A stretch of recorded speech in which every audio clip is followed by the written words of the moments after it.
Hi Year 10. So today we're going to be finishing off the topic of recycling and the environment to go on to something a bit different in the next fortnight. So remember that this lesson will be for a fortnight. The first week you should have the PowerPoint lesson done and all the activities I ask you to do. And then the second week you should spend some time doing Quizlet or any quizzes that have been set for you to show that you've understood what you've done in this lesson today. So the first thing that you're going to do is you are going to match up the words on the right, the top words in Spanish with the bottom words in English. I'd pause the video now to give you some time to do it, and then I'll go through the answers. If you're struggling, the tactic that you're going to use is you're going to start with the cognates. So you're going to start with the words that look like English. And then after that, you're going to go with maybe the words that you already know. And then after that, process of elimination, and you might use particular grammar rules that you know. It might be plural words, they might be infinitives, so they end in AR, ER. There might be different tenses to help you work out which is which.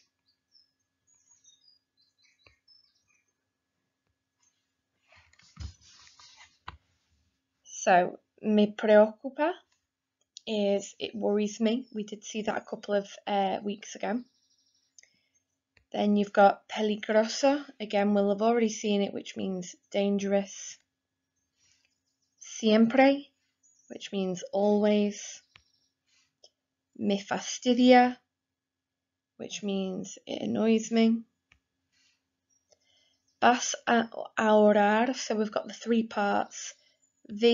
A infinitive, so that's going to be the near future. You are going to save. El problema más serio, the most serious problem. Perjudicial is harmful. El medio ambiente, word that we've used in most titles, lessons for the last few weeks. Environment. Me interesa, it interests me. Si reciclas, if you recycle, from them if clauses we were doing. Reciclar, to recycle. Reutilizar, to reuse. Causar, to cause. Proteger, to protect.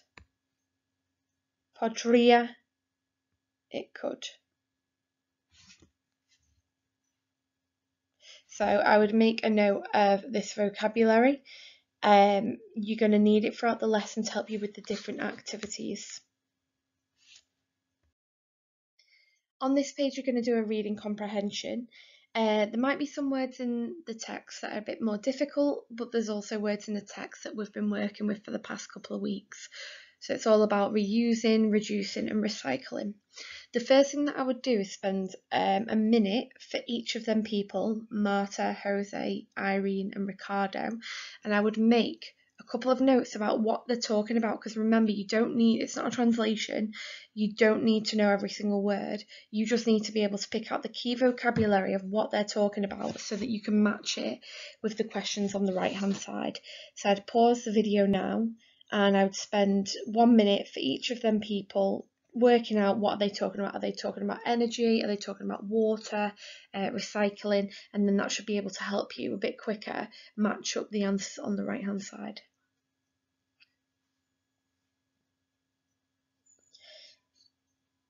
So the first one, we are talking about Marta, obviously. What topic is Marta doing in school at the moment? So the first sentence says instituto, so we know that the answer is going to be around there. So in school, something, un proyecto sobre el medio ambiente.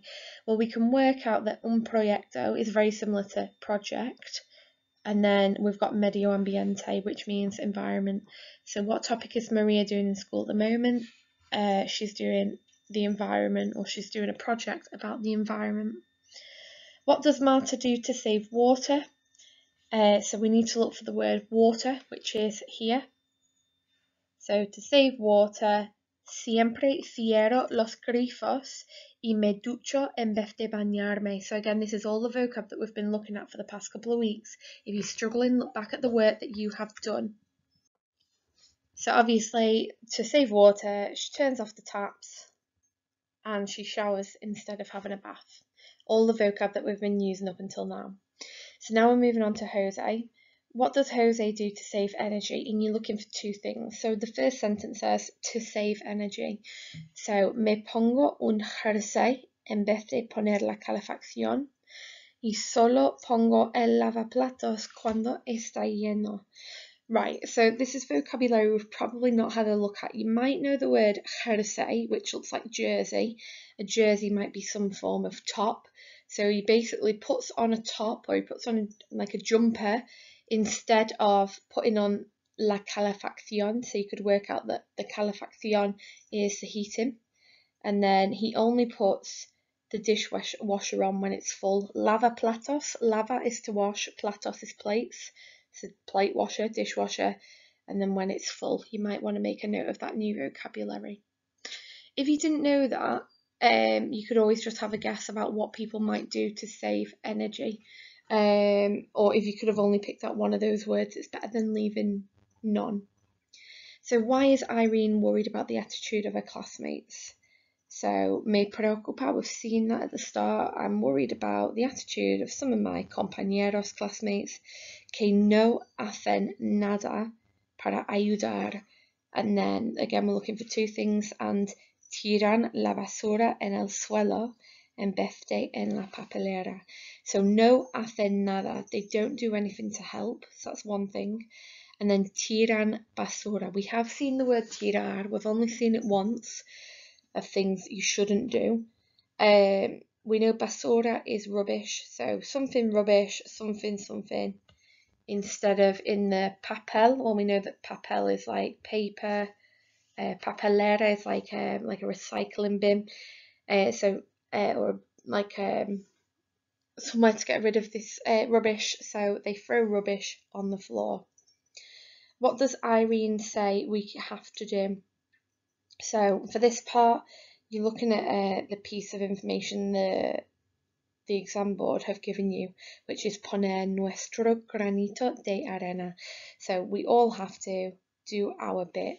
That's an idiom, because like it's basically saying like arena is sand, so they're saying like do their bit, put their bit in the sand. Basically doing your bit. It's like a phrase like it's raining cats and dogs. Well, it's not actually raining cats and dogs, but it's raining a lot. An idiom will get you higher level. Try and use that in some of your work towards the end of the lesson. And then finally, from Ricardo, what does he want you to tell him? So we're looking for a question. So we've got a couple of things here. He wants you to tell him what you do to save energy and water, what things you recycle or reuse, and do you use recycled paper? That one's a bit straightforward at the bottom. I mean, he basically wants to know what young people of other countries do to protect the environment, and you've got all them questions there to go alongside that. On this slide, you're going to look at some new vocabulary. This is getting a bit more into the topic of environmental issues. The vocab isn't as basic, but there are a lot of cognates, so there's a lot of words that look like the English. Just make sure you write them down, because these will come up in the rest of the lesson. They'll be coming up on your quiz lists as well. Also make sure that you green pen in the right answers and you've got them written down to use for your writing task. So I'll give you maybe 2 minutes to match them up. Pause the video now and then I will go through the answers.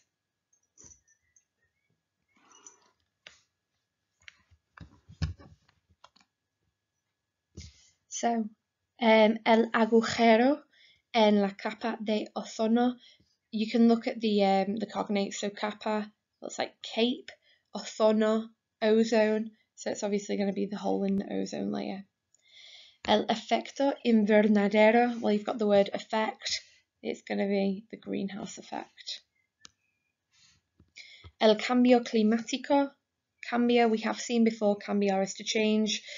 Climático, climate, nice and easy. Then you've got la deforestación, again, really easy. Deforestation. Lluvias torrenciales, torrential rain. La contaminación atmosférica, which is air pollution. Huracanes, hurricanes. El calentamiento global, which is global warming.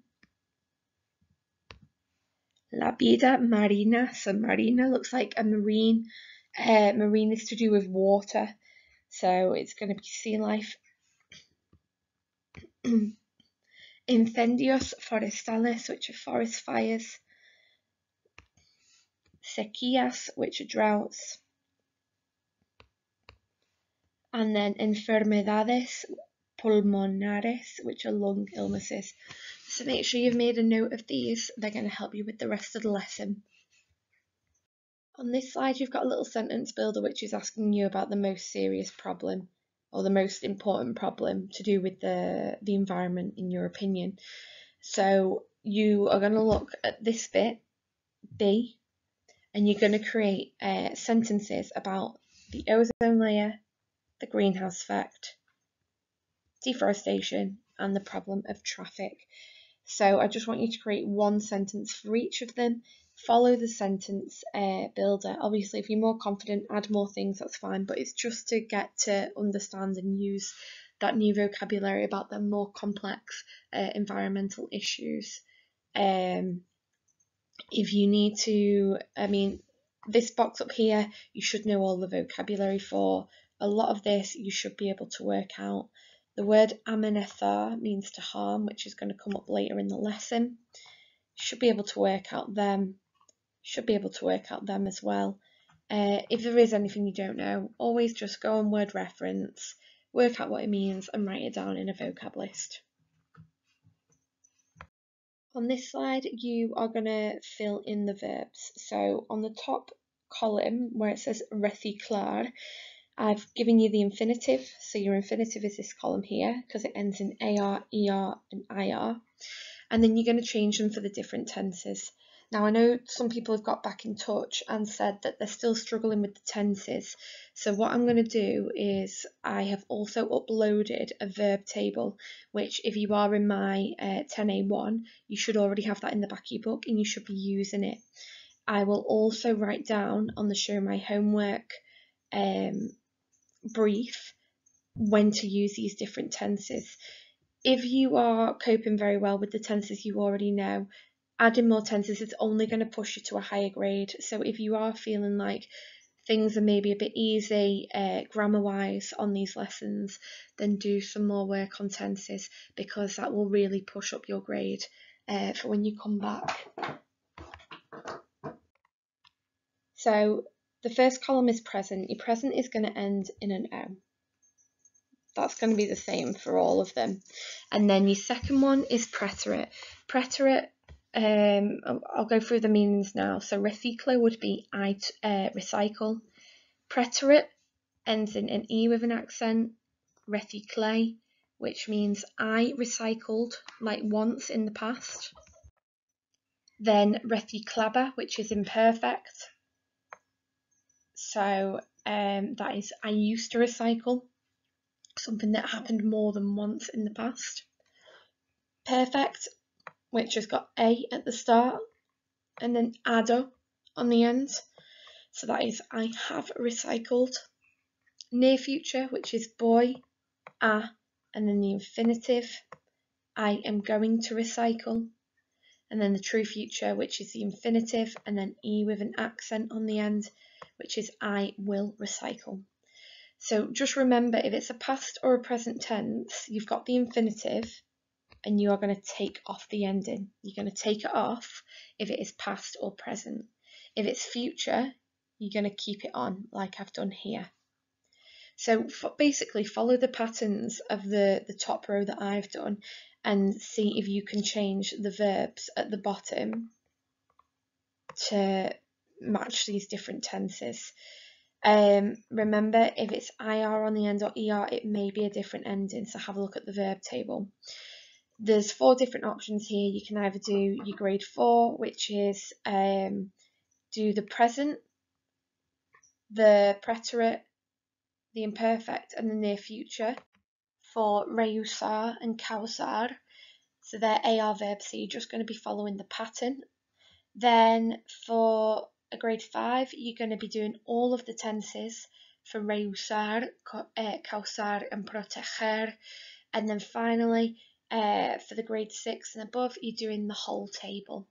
And then once you've done that, the answers are on the next slide. Make sure to green pen them and always give yourself a tick and question mark, because you might get all of the present tense right, all of the preterite, all the imperfect, but you might not be getting the future tenses right, or there might be one particular tense that you're struggling with that will help you direct some revision moving forward.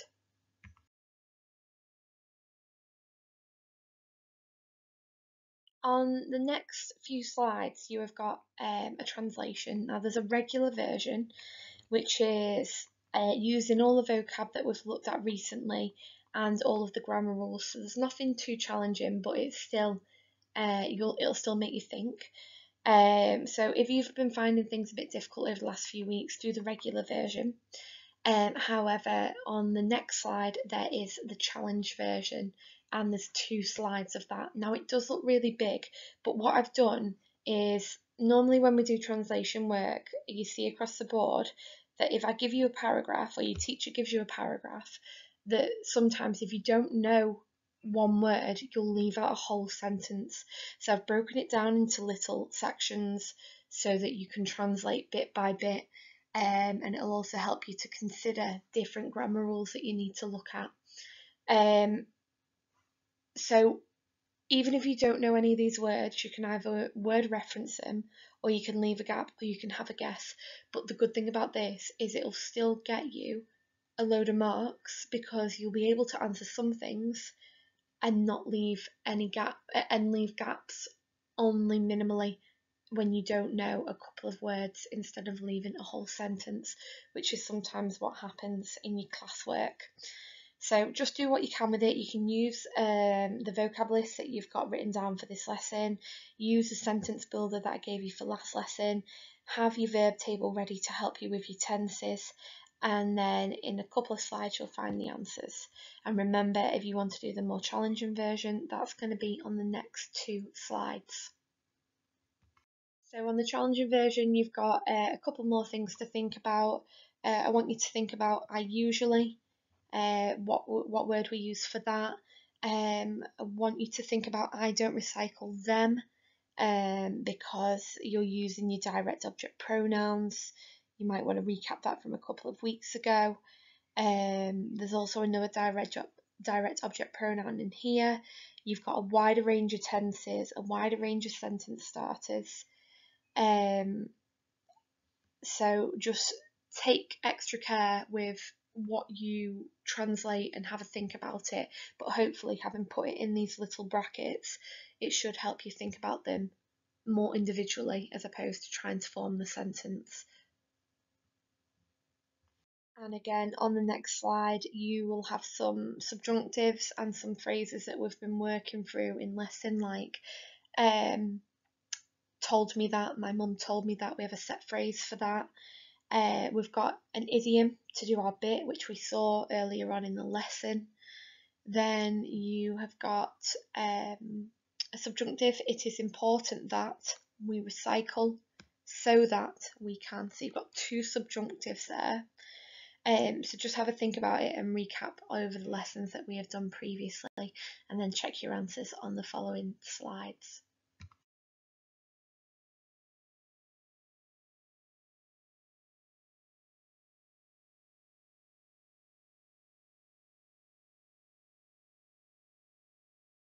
The final thing that we want you to do for this lesson then is to answer the 4 bullet points.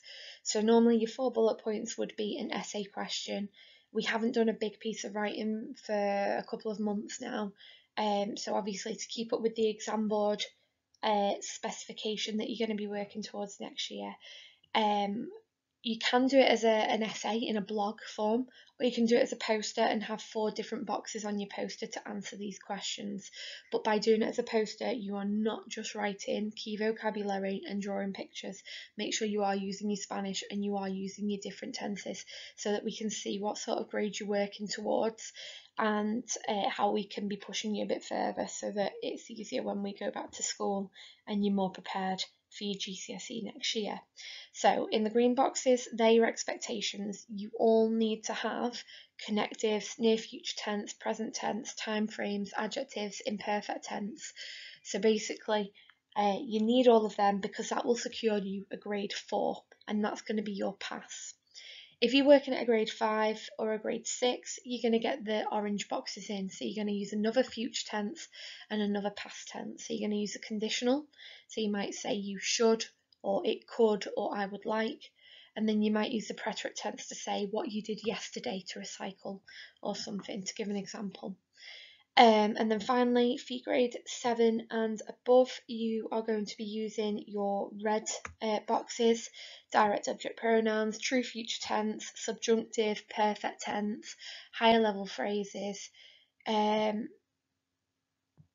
Obviously, don't push yourself to do anything that you're not confident with. If you would rather keep it more basic because you are confident at making your work accurate and clear, then do that. That is fine. You don't need to put all these fancy things in. But as minimum, to get your grade 4, I would say that all of the green things need to be in your work. And I would take maybe a good 20 minutes, half an hour doing this, because you probably should have already spent about half an hour, 40 minutes on the lesson so far. So make sure you are spending that time on it. Make sure it's a good piece of work so we can give you some valuable feedback on moving forward so that you're not missing out when you come back to school. If you've got any questions, remember, just leave a message on Show My Homework and we will help you where we can. Also, make sure to use everything that you've been given so far. Last fortnight you had a sentence builder. Have a look at Quizlet vocabulary lists. Have a look at the vocab lists in your books, the resources in your books. So I know my class will have a Buzz Lightyear sheet with a load of higher level phrases. I will attach that to this document so that you can, to this homework, so that you can use them as well. If you want to boost your grade. So just do your best with it. Any questions, get back to us, but do not use an online translator, because at the end of the day, if you are using an online translator for all this home learning that you're doing, it's going to be a really difficult transition coming back to school and having to use your Spanish again. So just keep doing what you're doing, because you've all got a really good level of Spanish that we can be working with.